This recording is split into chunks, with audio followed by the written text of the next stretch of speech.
ചേർത്തലമുട്ടം holy family higher secondary സ്കൂളിലെ higher secondary വിഭാഗത്തിന്റെ രജത ജൂബിലി ആഘോഷങ്ങളുടെ സമാപനം ഓഗസ്റ്റ് 12 മുതൽ 14 വരെ നടക്കും.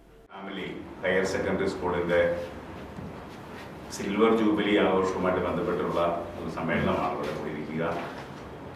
25 വർഷങ്ങൾക്ക് മുമ്പ് എല്ലായിടത്തും +2 കോളേജിൽ നിന്ന് മാറ്റി ആരംഭിച്ച സമയത്ത് ആരംഭിച്ചതാണ് ഞങ്ങളുടെ +2 സ്കൂൾ. അതിൻ്റെ ജൂബിലി വർഷത്തിലാണ്. അതിൻ്റെ സമാപനം അടുത്ത ചൊവ്വ ബുധൻ വ്യാഴ ദിവസങ്ങൾ നടത്തുന്നു. 3 ദിവസത്തെ പരിപാടിക്ക് മുമ്പായിട്ട് 1 വർഷം നീണ്ടു നിൽക്കുന്ന വിവിധ പരിപാടികളാണ് ഞങ്ങൾ അറേഞ്ച് ചെയ്തിട്ടുള്ളത്. 13-ാം തീയതി ബുധനാഴ്ച ലഹരിയുടെ ബോധവൽക്കരണ പരിപാടിയുമായി ബന്ധപ്പെട്ട് ടൗണിലൂടെ ഒരു റാലി സംഘടിപ്പിക്കുന്നു. തിരഞ്ഞെടുക്കപ്പെട്ട 1-2 സ്ഥലങ്ങളിൽ ഫ്ലാഷ് മോബ് സംഘടിപ്പിക്കാനായിട്ട് തീരുമാനിച്ചിരിക്കുന്നു. സമാപന ദിവസമായ വ്യാഴാഴ്ച വൈകിട്ട് ഉച്ചകഴിഞ്ഞ് 2:30 മണിക്ക് പൊതുസമ്മേളനം. നമ്മുടെ ആലപ്പുഴ MP വേണുഗോപാൽ സാറാണ് അതിൽ പങ്കെടുക്കുക. പിന്നെ അതിൽ അധ്യക്ഷത വഹിക്കുക school manager father Joshi Vezhapparambil. അതിന് മുഖ്യ പ്രഭാഷണം നടത്തുന്നത് deputy superintendent of police Shri Harish Jain IPS ആണ്. കൂടാതെ നമ്മുടെ നഗരസഭാ ചെയർപേഴ്സൺ ശ്രീമതി ഷേർലി ഭാർഗവൻ ആശംസ നേരുന്നു. ഇതാണ് സമാപന പരിപാടികളുടെ ഒരു ചെറിയ രൂപരേഖ.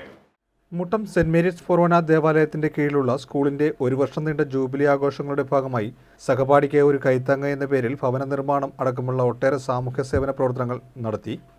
കൂടാതെ sevens football tournament, medical camp, പെൺകുട്ടികൾക്കായി ആർച്ച പദ്ധതി എന്നിവ നടപ്പാക്കി. പാതയം എന്ന പേരിൽ ഗവൺമെന്റ് താലൂക്ക് ആശുപത്രിയിൽ ഉച്ചഭക്ഷണ പൊതികൾ എത്തിക്കുന്നുണ്ട്. ജൂബിലി സ്മാരകമായി റീഡിംഗ് റൂം സജ്ജമാക്കി. ഓഗസ്റ്റ് 14 ഉച്ചയ്ക്ക് 2-ന് ജൂബിലി സ്മാരക റീഡിംഗ് റൂം എറണാകുളം അങ്കമാലി അതിരൂപത വികാരി ജനറൽ റവറൻഡ് ഡോക്ടർ ആൻഡോ ചെറാന്തിരുത്തി ഉദ്ഘാടനം ചെയ്യും. തുടർന്ന് നടക്കുന്ന സമാപന സമ്മേളനം KC വേണുഗോപാൽ MP ഉദ്ഘാടനം ചെയ്യും. ഫാദർ ജോഷി വാഴപ്പറമ്പിൽ അധ്യക്ഷത വഹിക്കും. നഗരസഭാ ചെയർപേഴ്സൺ ഷേർലി ഭാർഗവൻ സുവനീർ പ്രകാശനം ചെയ്യും. സഹപാഠിക്ക് ഒരു കൈത്താങ്ങ് എന്ന പേരിൽ സ്കൂളിലെ തന്നെ ഒരു വിദ്യാർത്ഥിക്ക് ഒരു വീട് നിർമ്മിച്ചു നൽകുകയുണ്ടായി.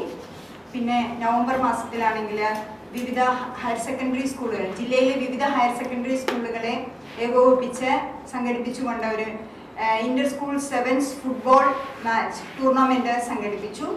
അതുപോലെ തന്നെ രാജഗിരി ഹോസ്പിറ്റലിന്റെ സഹകരണത്തോടെ മെഗാ മെഡിക്കൽ ക്യാമ്പ് നടത്തുകയുണ്ടായി. പെൺകുട്ടികളുടെ സ്വയം ശാക്തീകരണത്തിന് വേണ്ടി ആർച്ച എന്ന പ്രോഗ്രാം, സെൽഫ് ഡിഫെൻസ് പ്രോഗ്രാം സംഘടിപ്പിച്ചു. അതുപോലെ തന്നെ അന്നദാനം മഹാദാനം എന്ന സന്ദേശം കുട്ടികളിൽ എത്തിക്കുന്നതിനായി നാം താലൂക്ക് ഹോസ്പിറ്റലിന്റെ മുൻവശത്തായിട്ട് ഒരു ഫുഡ് വയ്ക്കുന്നതിനുള്ളൊരു ഫുഡ് എല്ലാ വെള്ളിയാഴ്ചകളിലും നമ്മളവിടെ ഫുഡ് എത്തിക്കുന്നുണ്ട്. അത് സംഭരിച്ചു വെക്കുന്നതിനായിട്ട് ഒരു അലമാര നമ്മളവിടെ സ്ഥാപിച്ചു. ഡെയിലി ബ്രെഡ് എന്ന പേരിൽ ഒരു അലമാര സ്ഥാപിച്ചു. ജീവജ്യോതി എന്ന പേരിൽ വണ്ടാനം മെഡിക്കൽ കോളേജുമായി സഹകരിച്ച് ബ്ലഡ് ഡൊണേഷൻ ക്യാമ്പ് നടത്തി.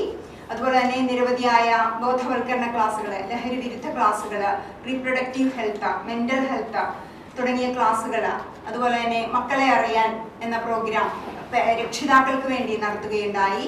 കൂടെയുണ്ട കരുത്തേകാൻ തുടങ്ങിയ ക്ലാസ്സുകളും നമ്മൾ നടത്തി. 3 ദിവസത്തെ നീണ്ടു നിൽക്കുന്ന സമാപന സമ്മേളനം 12-ാം തീയതിയാണ് നാം ആരംഭിക്കുന്നത്.